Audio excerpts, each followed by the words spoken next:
we need a witch of Endor. Okay. You want to be witch of Endor? Okay. Well, fine. Let's. You're the witch of Endor. Okay. Wait a minute. Okay. I'm trying to find where this. Okay, you get it out of there. So you're better at that than I am up there. Okay. Yeah.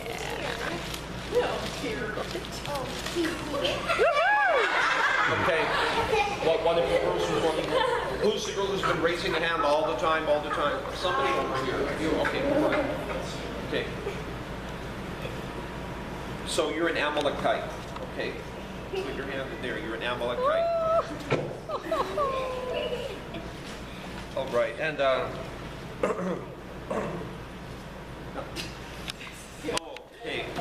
Yeah, you have to do this one. Oh my word. I will tell the story, and you have to act it out. Don't stand there like a stick. Really do a good job. Okay. Now, Witch of Endor, you go on the end. Okay, because you come in later, right? And I need Samuel and Saul to stand next to each other. Okay. So, yeah, because they have to do a lot of talking to each other. Okay. Samuel, 1 Samuel chapter 15, reading and message. Samuel said to Saul, God sent me to anoint you king over the people Israel. Now listen to what God says. This is God of the angel armies speaking. I'm about to get even with Amalek for ambushing Israel when the Israel came up out of Egypt. Here's what you do. Go to war against Amalek. Put everything connected with Amalek under the holy ban. No exceptions. Total destruction. Okay, now Samuel's gone. Saul gets his army. The fox is the army of soldiers, okay? Saul gets the soldiers and he gets his army together and prepares to go to war. And Saul marched up to Amalek city and hid in the canyon. Then Saul said to the Kenites, okay, you be the Kenites, all right. Saul said to the Kenites, get out of here while you can. Evacuate the city right now or you'll get lumped in with the Amalekites. I'm warning you because you showed real kindness to the Israelites when they came out of Egypt. So they did. The Kenites said, yikes, I'm scared, okay. And the Kenites, they ran away, okay. But you Kenites, you're gone now, okay. Okay, you can leave the puppet there, okay. Don't steal my puppet. Put it. You're done, Phil. So then Saul went after Amalek from the canyon all the way to shore near the Egyptian border. He captured Agag. Okay, the soldier got Agag. Yeah, right. Okay. So the soldier got they got Agag, king of Amalek, alive. Everyone else was killed under the terms of the holy ban. Saul and his army made an exception for Agag and the choice sheep. Okay, here we have a very choice sheep. What does the sheep have to say? Okay, fine. So this is a very high quality sheep, right? And so they didn't include them under the terms of the ban. But all the rest, all the other sheep, the no good sheep, which nobody wanted anyway, they destroyed as decreed by holy ban. Now God spoke to Samuel, and he said, I'm sorry I ever made Saul king. He turned his back on me and refuses to do what I tell him. Samuel was angry when he heard this. Samuel's angry. Okay. And he prayed through the whole night.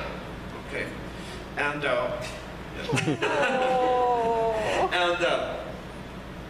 let's see. He got up early in the morning and to confront Saul, but was told, Saul's gone. He went to Carmel to set up a victory monument in his own honor, and then he headed for Gilgal. By the time Samuel caught up with him, Saul had just finished an act of worship, he having used Amalekite plunder for the burnt offering sacrifice to God. As Samuel came close, Saul called out, Saul's talking. Saul says, God's blessing on you. I have accomplished God's plan to the letter. Then Samuel says, then what's this I hear? Listen, the bleating of the sheep.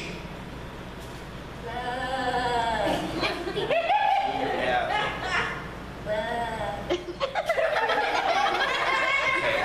So Samuel says, "What's this I'm hearing?" Okay. So then, let's see.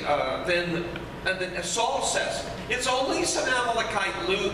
The soldiers take back a few of the choice sheep." You're a very choice sheep, high quality sheep. Yeah, all right. Okay. A few of the choice sheep and cattle, and to offer up sacrifice to God. Everything else we destroyed under the holy ban. Now Samuel's talking. Says, "Enough. Listen. I tell you what God told me last night." So Saul says, "Okay, tell me." Samuel says, "When you started out in this, you were nothing, and you knew it. Then God put you at the head of Israel, made you king over Israel. Then God sent you off to do a job for him, ordering you, go and put those sinners, the Amalekites, under the holy ban. Go to war with them until you totally wipe them out. So why did you not obey God? Why did you grab all this loot? Why, with God's eyes on you all the time, did you brazenly carry out this evil?" Saul defended himself. Saul says, "What are you talking about? I did obey the ban. I did obey God. I did the job God set for me. I brought in King Agag." Hey, there's King Agag, okay. "I brought in King Agag and the cattle, so the soldiers saved a few choice sheep." You are very choice sheep, high quality sheep. "From the holy ban for sacrifice to God." What's wrong with that? Now Samuel speaks and says, "Do you think all God wants are sacrifices, rituals for show? He wants you to listen to him. Plain listening is the thing, not staging a lavish religious production. Right. Not doing what God tells you is far worse than fooling around in a cult. Getting self-important around God is far worse than making deals with dead ancestors. Because you said no to God's command, he says no to your kingship." Okay? Now, all right, so now the next thing they do is King Saul has to kill the sheep. Uh-oh. Right, and now the sheep are dead. Okay, and then Samuel says, because you didn't kill that King Agag, says some things you have to do yourself if you want to make sure they get done. So Samuel goes and kills King Agag. Okay. And now King Agag is dead. Okay, so the sheep and Agag can go and sit down. And the soldier can go. Well, no, the soldier stays. Okay. And, all right. Now, scene 2. And this is where the witch comes in. Okay. Oh my word! Okay. Now, this is what's happening. Samuel is now dead.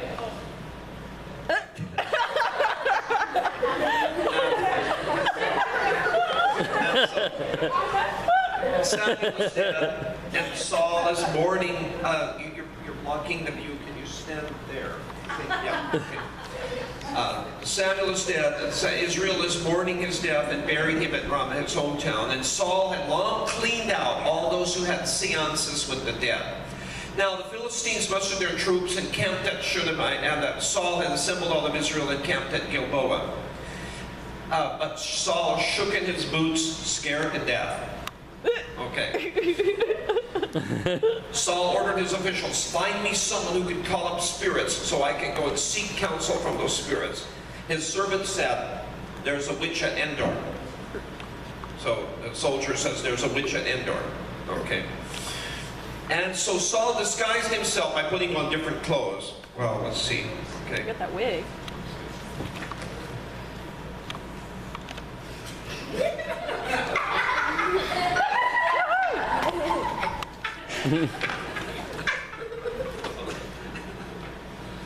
So Saul disguised himself, and taking people along with him, he went under cover of night to the woman, and he says, "I want you to consult a ghost for me. Call up a person I name. And the woman said, "Is Saul gone now? You know what Saul did? How he swept the country clean of mediums. Okay, why are you trying to trap me and get me killed?" And Saul swore to me, "As God lives, you won't get into any trouble for this." The woman says, "So who do you want me to bring up?" "Samuel. Bring me Samuel." But the woman saw Samuel coming up, the spirit of Samuel coming up. and she said, "Why did you lie to me? You're Saul." And the king said, "You have nothing to fear. What do you see?" "I see an otter." No. "I see a spirit ascending from the underground." "What does he look like?" "An old man robed like a priest." And Saul knew it was Samuel. He fell down face to the ground. Okay. And this guy's, Samuel said to Saul, "Why have you disturbed me by calling me up?" "Because I'm in deep trouble," said Saul. "The Philistines are making war against me, and God has deserted me. He doesn't answer me anymore, either by prophet or by dream. So I'm calling on you to tell me what to do." Samuel says, "Why ask me? God turned away from you and is now on the side of your neighbor. God has done exactly what he told you through me, ripped the kingdom right out of your hands and given it to your neighbor. It's because you did not obey God, refused to carry out his seething judgment on Amalek, that God does to you what he's doing today. Worse yet, God is turning Israel along with you over to the Philistines. Tomorrow you and your sons will be with me. And yes, God is giving Israel's army up to the Philistines." Saul dropped to the ground and felt like a tree, terrified by Saul's words. There wasn't an ounce of strength left in him. He'd eaten nothing all day and all night. The woman, realizing he was in deep shock, said to him, "Listen, I did what you asked me to do. I put my life in your hands by doing it. Now, carried out your instructions to the letter. Now it's your turn to do what I tell you. Give me some food, eat it. It'll give you some strength so you can get on your way." And so on. Okay, we're done. You can sit down. Thank you very much. And yeah, you guys did a fantastic job. And the lesson is, God gives us a covenant, a contract, and we cannot negotiate the terms of the contract. Saul can't say, "Well, I want to keep some of it, you know." When Joshua, they went to Jericho, and Achan kept some part for himself, and God punished and wouldn't give them victory until they took care of that. Right? Now, when God told them, "Other cities you go, and you can take the plunder for yourself," but not the first one. The first one is a sacrifice to me. That's your first fruits of your conquest, and that is you give to God. And so when God tells us these are the rules I'm setting up, we can't negotiate that. We do have a choice, but our choice is to accept or reject the contract. We can say, "I don't want to enter into covenant with you." Okay. Now, of course, you're not going to enter into the covenant with God, and that also carries consequences. You can make your decisions, but you can't choose the result of your decision. It's like you can choose to walk out in front of a bus or a truck out in the street, and you can decide that you're going to do that, but you can't decide the result of that decision. Yeah, the truck or the bus may hit you and kill you, and that is the result of your decision. So you can't control all those things. God gives you a contract and says, "Here it is." And we don't negotiate it because God's not just another human being like us. You know, this is not capital and labor coming to an agreement. This is the creator of the universe who says, "Okay, I'm entering a covenant with you." Now, we get a whole lot more than we give up. Yes. Sometimes what we give up, because it is all we have to give God everything we have. And some people hesitate because they don't think they're going to get back as much as they're giving. Well, this is a contract because it's a contract between people who are not equal at all. Okay, there's God and us. We give our righteousness, which is as filthy rags, the Bible says. And in exchange, God gives us white raiment, white robes. You see it in the Bible again and again. So you get filthy rags, you get beautiful white robes. It's not equal. So we give we receive, we have to give everything we have, but we get a whole lot more than we give up. So, but that's that total surrender thing. And lets us, in our contract with God, as God reaches out to us, lets us be willing, okay, to understand that when we totally surrender to God and give our lives completely to God, and then in return, God's going to give us a whole lot more. It's kind of another illustration that is planting and sowing. When you sowing and reaping, when you sow and when you reap, when you harvest, you get the same thing that you plant, but you get a whole lot more than you plant. So God is going to return to us much, much more than we give to Him. We may be giving everything we have, and some people are afraid, as I mentioned already. An example would be Joseph and his brothers when they went to Egypt. These guys were having famine. That's why they were in Egypt. There was no food, there was drought, no rain, and they had no food. They had to go to Egypt to buy food.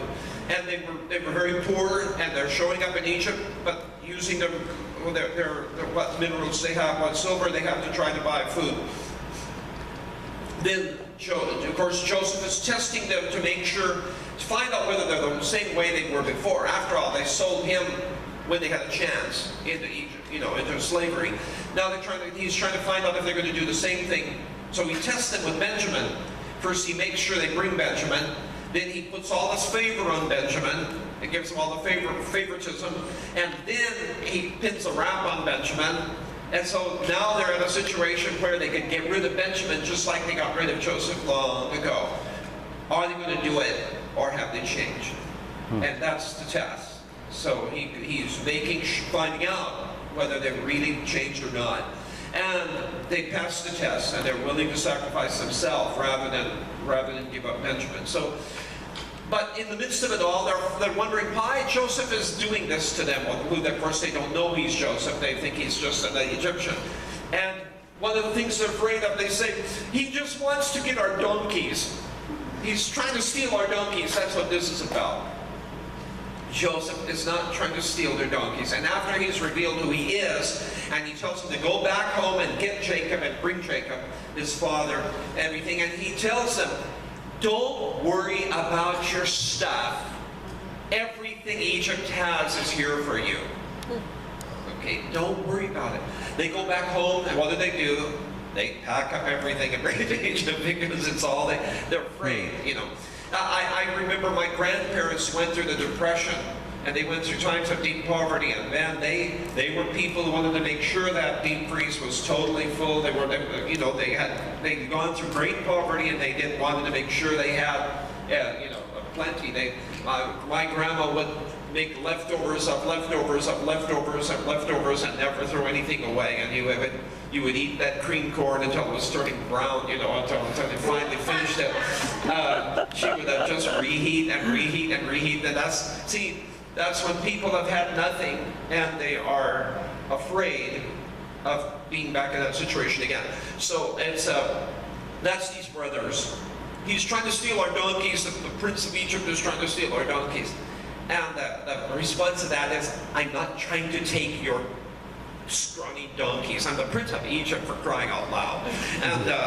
And God is not just trying to deprive us of everything we have, and just out of mean spirit, it doesn't, saying, I don't want you to suffer, that's what if God had that kind of attitude, He wouldn't go and die on the cross for us. Amen. Okay? We were already condemned. He didn't condemn us. We were already condemned by what we'd done.